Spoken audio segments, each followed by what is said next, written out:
Բարև ձեզ, եթերում օրվան փոփումն է, ձեզ հետ է Արփինե Նավասարդյանը։ 18 ժողովրդի դրությամբ առանձնացրել ենք հետևյալ լուրերը։ ՔՊԱ-ական պատգամավորներն այսօր հերթական անգամ մերժեցին Հայկ Սարգսյանին նրա զինվորական ծառայության եւ զինծառայողի կարգավիճակի մասին օրենքում փոփոխություններ կատարելու մասին օրինագիծն այսօր հանձնաժողովում տապալվեց։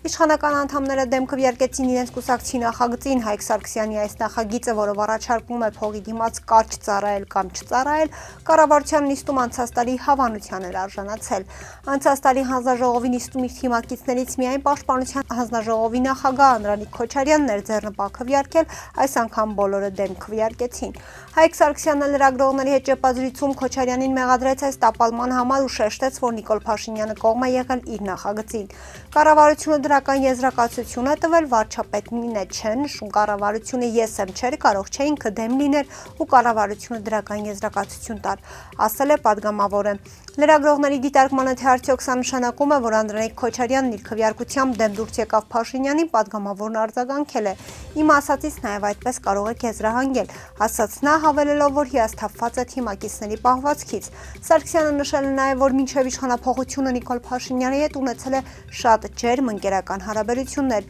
Ես իրեն համարել եմ ինձ հարազատ եղբայր, իմ ավագ եղբայր ու մենք այդպես էլ հարաբերվել ենք։ Վարչապետ դառնալուց հետո այդ հարաբերությունը չէր կարող շարունակվել, որովհետև եթե դու չես կարող քո ընկերոջ ամեն պահ զանգել, կապը կորում է ու այդ ընկերությունը չի կարող շարունակվել ու ես դա նորմալ եմ համարում։ Եթե առաջիկա 10, 20, 30 տարվա ընթացքում կլինի մի վիճակ, երբ Նիկոլ Փաշինյանը չլինի վարչապետ, մենք էլի կլինենք ընկերներ։ Այժմ մեր ընկերությունը փաստացի չի շարունակվում, այսինքն կա ընկերությունը, բայց չի շարունակվում, ասաց նա։ ԿՊԱ-ական Անդրանիկ Քոչարյանի տղան պարզվում է բարձրակարգ տղա է ու իր գիտելիքների համար չի ծառայել բանակում։ Իմ տղան շատ բարձրակարգ տղա է, դուք իր գիտելիքների չափ որ ունենայիք, դուք էլ չէիք ծառայի։ Հայկ Սարգսյանի ԱՄԿ-լույս նախագծի քննարկումից հետո ասել է Քոչարյանը, հաստատելով, որ որդին չի ծառայել բանակում։ Նա լրագրողներին կոչ է արել այդ հարցն ուղղել Հայաստանի Հանրապետության գլխավոր դատախազին։ Անդրադառնալով լրագրողի չծառայելուն, Անդրանիկ Քոչարյանն ասաց, որ անպայման հարցում կկատարի պատճառը ճշտելու համար։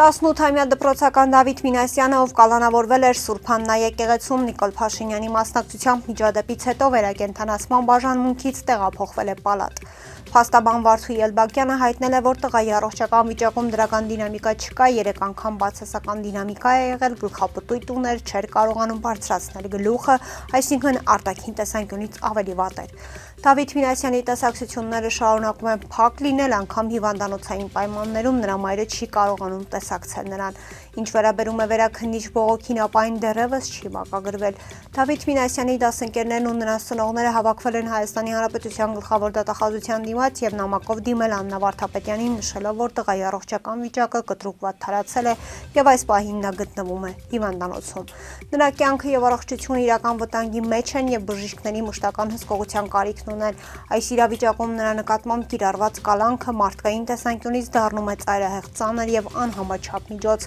Մենք հավատում ենք, որ այսպիսի հանգամանքներում առաջնայինը պետք է լինի մարդու կյանքի եւ առողջության պաշտպանությունը։ Դավիթ Մինասյանը բարեխիղճ, կիրթ, պատասխանատու աշակերտ է, որը մշտապես աչքի է ընկել իր դրական վարքով, կրթության նկատմամբ լրջությամբ եւ շրջապատի հանդեպ հարգանքով։ Նրա նկատմամբ խափանման միջոցը մեծ անհանգստություն է առաջացրել ինչպես դպրոցական համայնքում, այնպես էլ հասարակության լայն շրջանակներում։ Մենք համոզված ենք, որ Դավիթ Մինասյանը հանրային վտանգ չի կարող ներկայացնել եւ արժանի է արդար ու մարդասիրական վերաբերմունքի։ Խնդրում ենք վերանայել նրա նկատմամբ կիրառված կալանքի խափանման միջոցը եւ նպաստել նրա ազատ արձակմանը, հաշվի առնելով նրա ծանր առողջական վիճակը եւ ապահովելով արդարության եւ իրավականության սկզբունքների պահպանումը, ասվում է նամակում։ Մասնակիցները վստահ են, որ Վարդապետյանի կողմից կընդունվի արդար եւ մարդասիրական որոշում, քանի որ արդարադատությունը պետք է առաջնորդվի ոչ միայն օրենքի տարով, այլև խղճի մտով։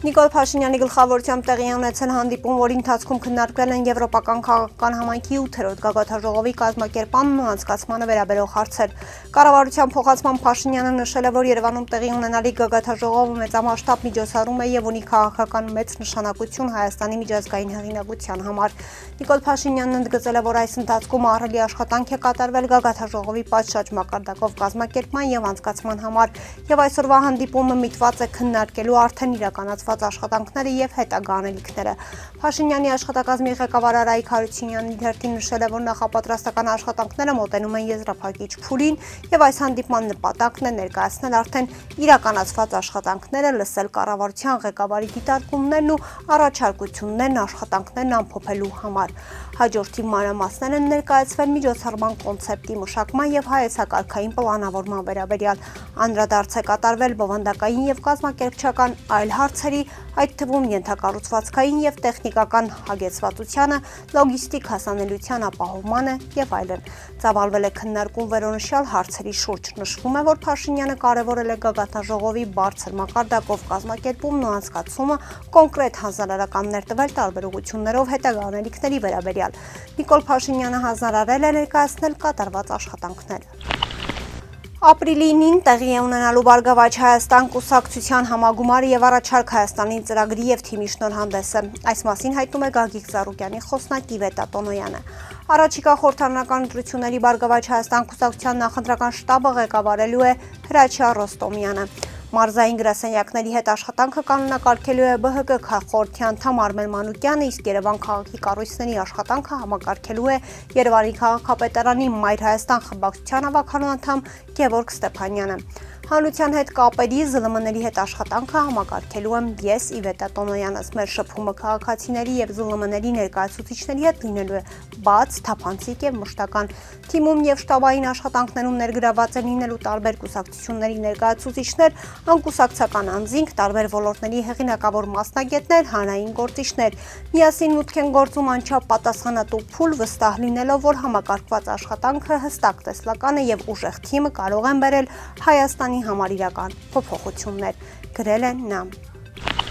Լոռու մարզի Սպիտակ քաղաքում շնամարտ կազմակերպելու դեպքով բերման ենթարկված 3 անձինք ձերբակալվել են, այս մասին հայտնեցին Հայաստանի Հանրապետության քննչական կոմիտեից։ 2026 թվականի ապրիլի 4-ին Հայաստանի Հանրապետության քննչական կոմիտեի Լոռու մարզային քննչական վարչության Սպիտակի քննչական բաժնում քրեական վարույթ է նախաձեռնվել ֆիզիկական ներգործության, ինչպես նաև կենդանիների նկատմամբ դաժան վերաբերմունք ցուցաբերելու հոդվածներով 3 անձ ձերբակալվել է, հայտնում են քննչական կոմիտեից։ Մարտի 5-ին համացանցում աղմկահարույց տեսանյութ էր տարածվել, որում երևում է, թե ինչպես են 4 կանայք փորձում խոչընդոտել Սպիտակ քաղաքում անցկացվող շնամարտերը։ Մի խումբ տղամարդիկ կանանց սպառնում են, հրում, որպեսզի նրանք չմիջամտեն։ Կանայք իրենց հերթին հայտարարում են, որ շնամարտերի անցկացումը քրեորեն պատժելի արարք է եւ խոստանում են դիմել ոստիկանություն։ Ապրիլի 5-ին հայտնի դարձավ, որ Սպիտակ քաղաքում շնամարտեր անցկացնելու համար 3 անձ է բերման ենթարկվել։